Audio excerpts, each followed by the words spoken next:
All right, thank you very much. I'm going to try and cram about 1 million slides into 20 minutes, so just remind me as I'm approaching. Oh, it's right here when I'm approaching the end. So I'll talk about the next 100 years. It's funny, when Rob asked me to talk about this topic, he asked me quite sheepishly. He thought, well, 100 years is a rather long time out, not realizing that I'm an evolutionary theorist. And for an evolutionary theorist, 100 years, that's sort of like a second to an economist. So I'm going to talk about millions of years. And that motif there of the monolith is going to recur over the course of this talk, the monolith from 2001. So what I work on is the evolution of intelligence in the universe, from the Big Bang to the brain. It's very modest. And this is the extraordinary fact of the universe, and that is that over just under about 13.77 billion years, the universe, through purely natural processes, through atomic fission and fusion and stellar nucleosynthesis and sort of gravitational accretion and natural selection, created a component of the sort the universe has printed, a component that makes it capable of understanding its own past and its own future. And that component is us. Right? In some sense, us and other potentially self-conscious entities in the universe are in some sense the CPU of the universe. It's a metaphor, but it's true. Right? It took a while for the universe to be able to grasp itself. And that's what I struggle with, I guess, as a researcher. I want to make some points about time. Oh, yes. Get out of the way of my projector. Just from the evolutionary perspective, let's make some sobering remarks about time. We heard yesterday from Peter about these chaps, and you all know what happened to them, right? About 66 million years ago, 75% of all life on Earth was eliminated, okay? If you go back a bit further to 250 million years ago, this bigger extinction event, the Permian-Triassic extinction, that was 95% of life on Earth. So these things happen, they're going to happen again, right? And it's worth bearing that in mind when you take a very optimistic perspective on the future. And this is why, by the way, I think space exploration is so important for us and our species. And not content to let natural phenomena destroy us, we create things like this, which also have the capability of destroying us. And it's worth bearing in mind, October 1962 or September 1983, both of which were dates where we came very close to completely annihilating all life on Earth. Now, on shorter time scales, most of our history has been a history of stasis. Here's a painting of warfare during the 15th century. This is the Battle of the Roses, when the Lancasters were duking it out with the Yorks, where the Duke of York was killed. This is a picture from the 12th century, and this is a picture from the 17th century. And the fact is, there's no difference. Warfare over many hundreds of years was exactly the same. You went to battle in your suit of armor with a sword or a lance or a pike. Even though gunpowder was essentially available in Western Europe in the 15th century, it was not deployed at scale until the Napoleonic Wars at the end of the 18th. And what's true for warfare was true for education, it's true for politics, it was true for medicine. And it gets worse because, in fact, most of human history has been devolutionary. Some of you will recognize this. It's the Antikythera mechanism. It was discovered by some sponge fishermen.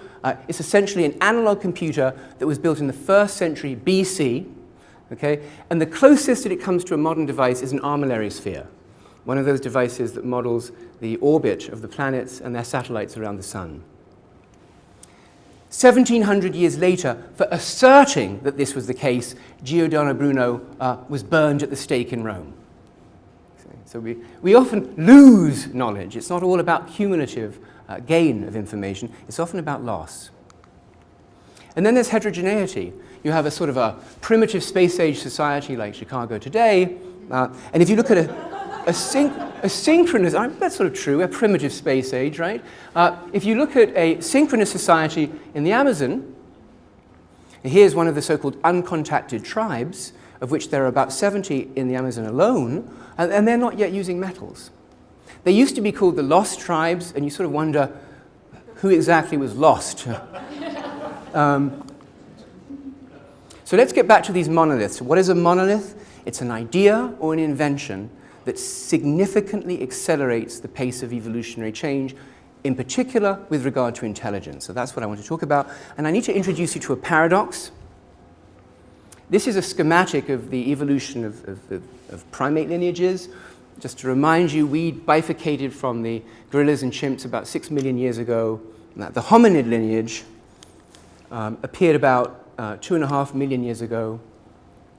Archaic Homo sapiens about 400,000, and anatomically modern humans are only about 200,000 years old. That is, they're indistinguishable anatomically from us. Most of what's been talked about at this meeting is culture. And culture is tens of thousands, cave paintings, to tens of years, digital computing years old. Right? It's extraordinarily recent, and it raises a very weird paradox. And it's this. Right? 21st century culture runs on hundreds of thousand-year-old technology. Okay? It's actually very weird. Let me just make that more concrete. Some of you, not you young whippersnappers, will recognize that machine. It was called the TRS-80. It was a 8-bit Zilog Z80 machine. You recognize it. The Trash 80 to its foes. That's right. It had 1K of video RAM. Anyway.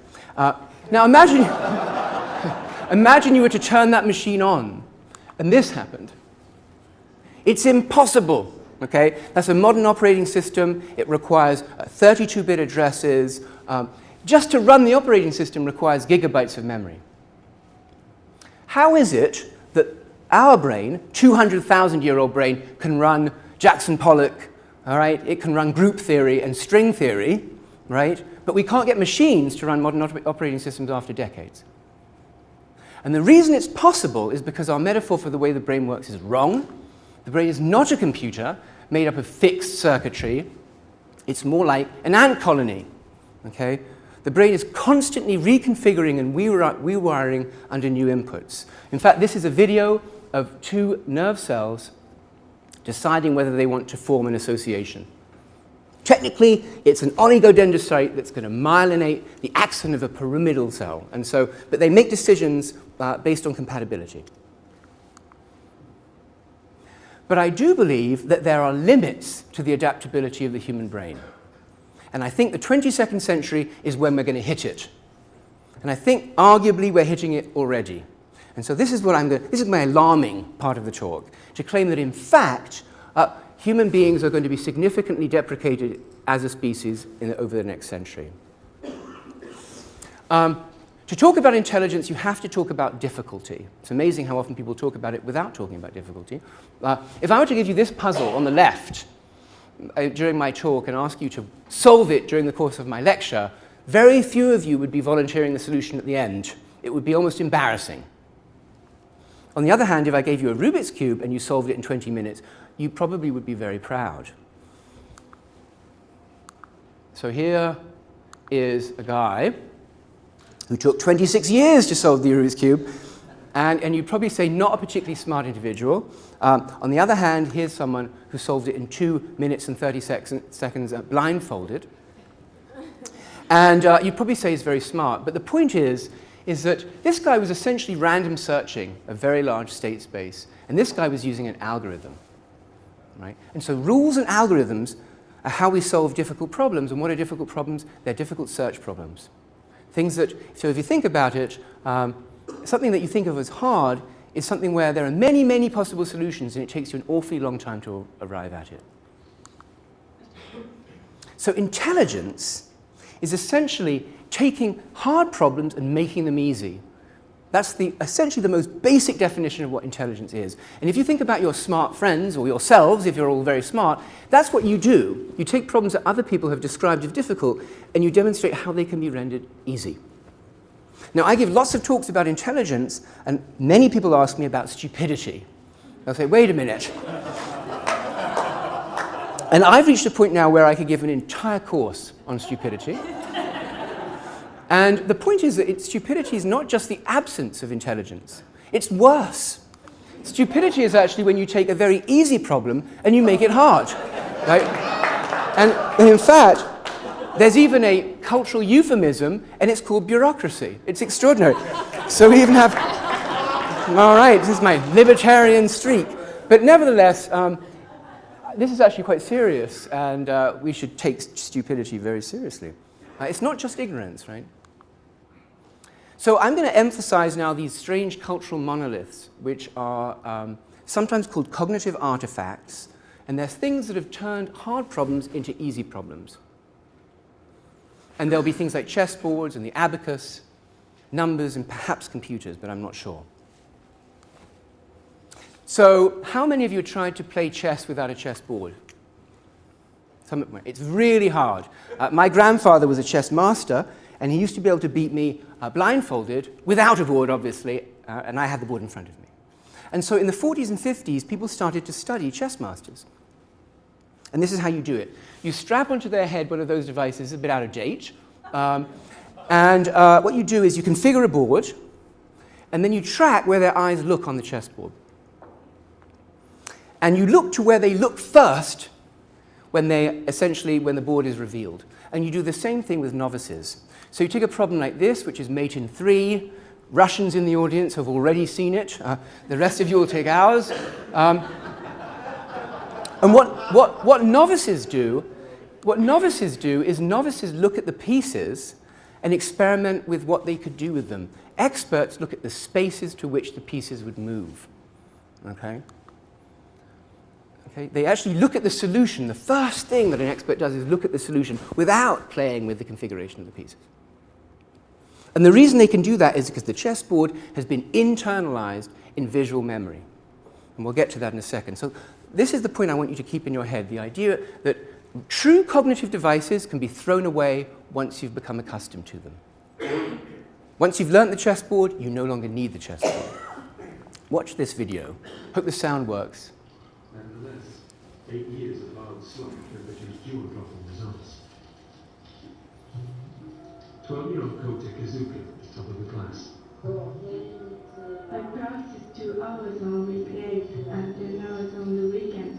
I want to become national champion. Along with the other high flyers, he can now do huge calculations with a purely imaginary abacus, manipulating nothing but thin air.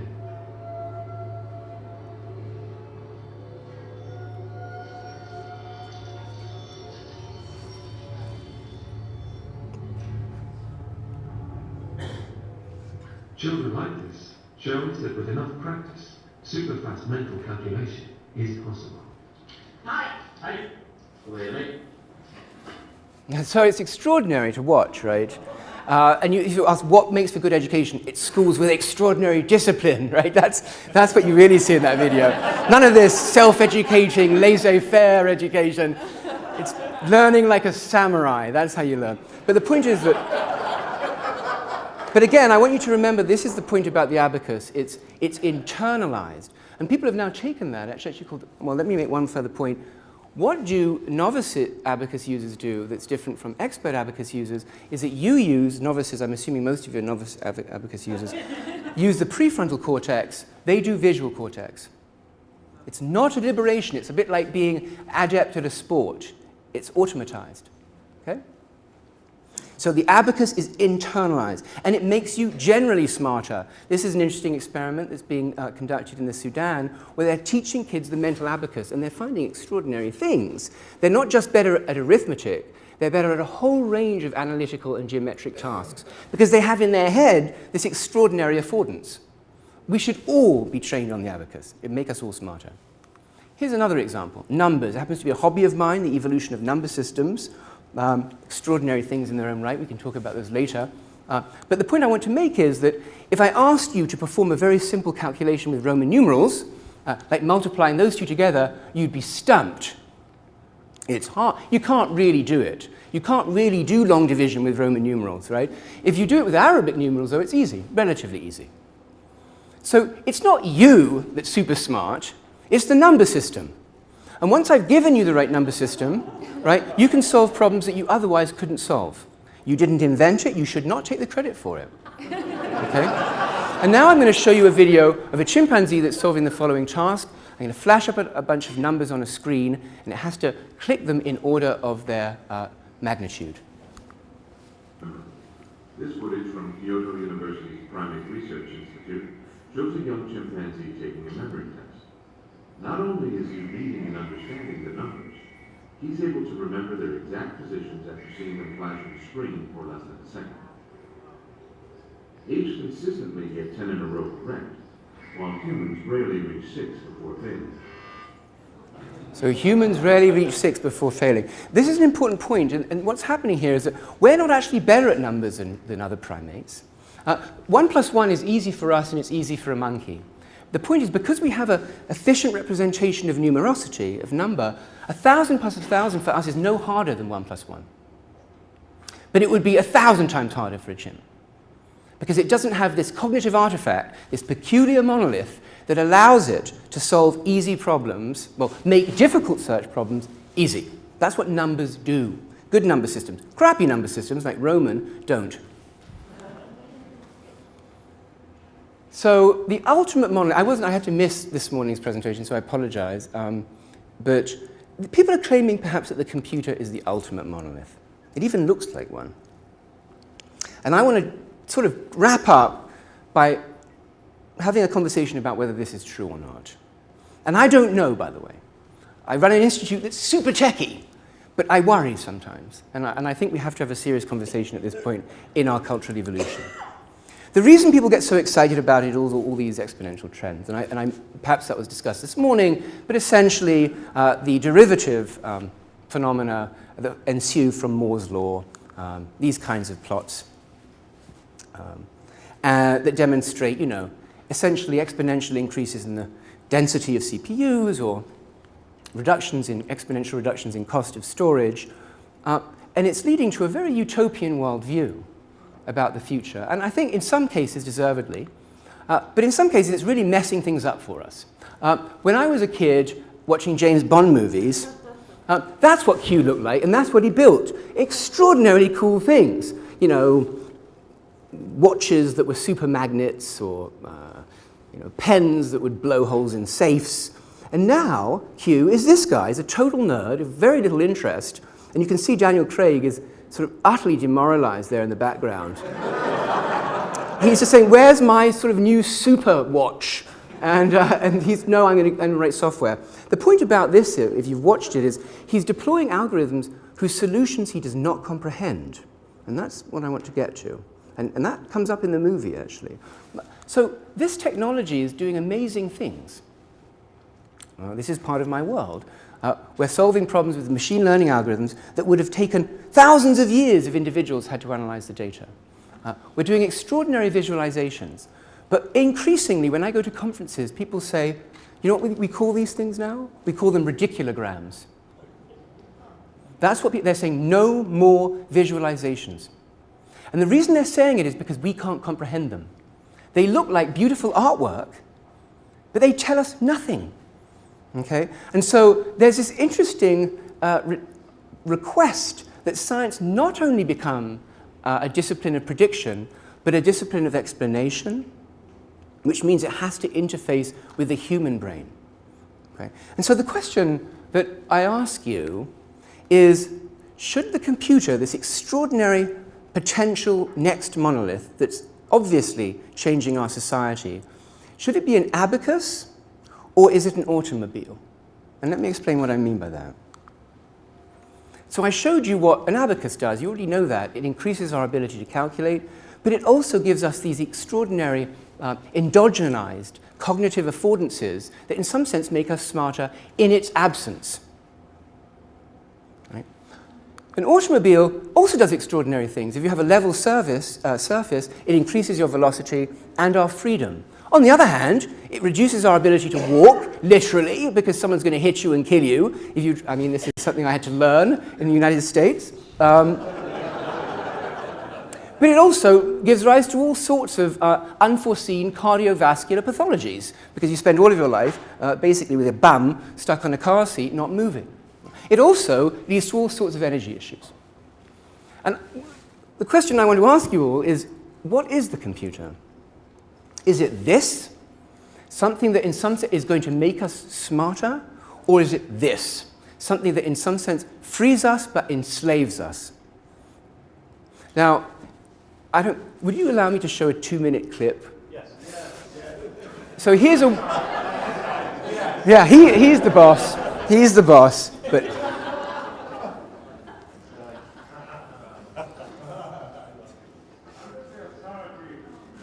me as Director of Weapons Research and Development.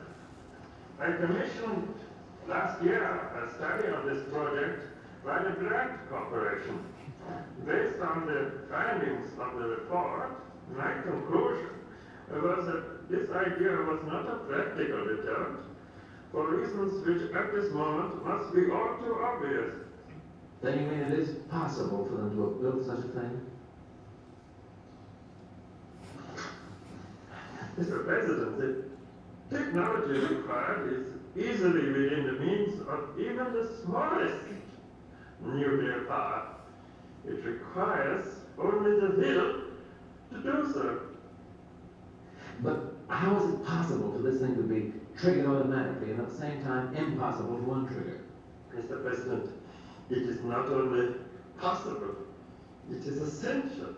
That is the whole idea of this machine, you know. Deterrence is the art of producing in the mind of the enemy the fear to attack. And so, because of the automated and irrevocable decision-making process which rules out human meddling, the doomsday machine is terrifying. It's simple to understand, and completely credible and convincing. Gee, I wish we had one of them doomsday machines, Fancy. But this is fantastic, Stranger. How can it be triggered automatically? And it's remarkably simple to do that. When you merely wish to bury bombs, there's no limit to the size. After that, they are connected to a gigantic complex of computers. Now then, a specific and clearly defined set of circumstances under which the bombs are to be exploded is programmed into a deep memory bank. All right. Such a marvelous film. I have to watch the entire movie. But the point is, our fear about the future isn't really the fear of the Matrix, right? The fear is sieging cognition and moral decision-making to machines. And again, it's not to say that they can't help us, but I think they should be helping us as an abacus and not as an automobile. And so, thank you very much for your time. Thank you.